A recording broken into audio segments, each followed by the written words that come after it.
Hey everybody, in today's video I'm going to show you how to use the world time mode on your Casio G-Shock GWM500A watch. This is module 3405 from Casio. So it's pretty simple, pretty basic. From the main timekeeping watch face, we're going to press the mode button. It's the bottom left button one time. That will take us to our world time value. And basically what you're going to see here is your current world time city that you're looking at, and then the time for that city code. Mine's set to Denver. You don't have to go into any settings to adjust this. You can use the top right button to move through different city codes going to the west, and you can use the bottom right button to move through any city codes going to the east. The only other setting you really have to worry about is your DST value for that given world city. This setting that we're looking at is per world city. So for example, LAX, you'll notice there's a little pi indicator at the top left that's colored in. That tells me that I have daylight savings time turned on for this city code of LAX. If I want to turn that off, I'm going to press and hold the top left button while I'm on the given city code. And you'll notice that little indicator is now gone. I have turned off daylight savings time for LAX, so my time has moved forward.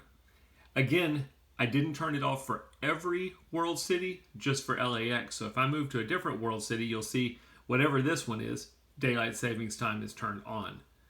So it's just on that given city code, and what's cool about it is if I go back to LAX, it remembers whatever was the last value I had for daylight savings, and that's going to be the value that it shows there.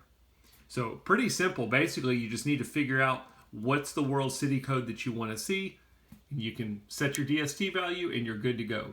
Once you're done with this mode, you can press the mode button, get out of it, go back to your main timekeeping. When you go back to your world time mode, it will remember whatever was the last city code you were on, and again, the DST value. But that's not it. A lot of people think, well, that's it, that's world time. The other thing you can do is, now that you've got your world city location set correctly, we can go back to our main timekeeping, and you have a view option for dual time that you can change to. So remember, we were on LAX before and it was 8:36. My current time is 10:36. While I'm on my main timekeeping screen, if I simply press the top right button, I can change my display, and instead of showing me my month and date and day of the week, it shows me my world time. So now at any time I can look at my watch and I can see what's my current time and what's the world time that I'm tracking. You get tired of seeing that, you'd rather go to the world time mode, you can toggle it off. And then you could always just simply go here and look at your world time. You just can't see your current time when you're in world time mode. Anyway, that's a look at the world time mode. I hope the video helped.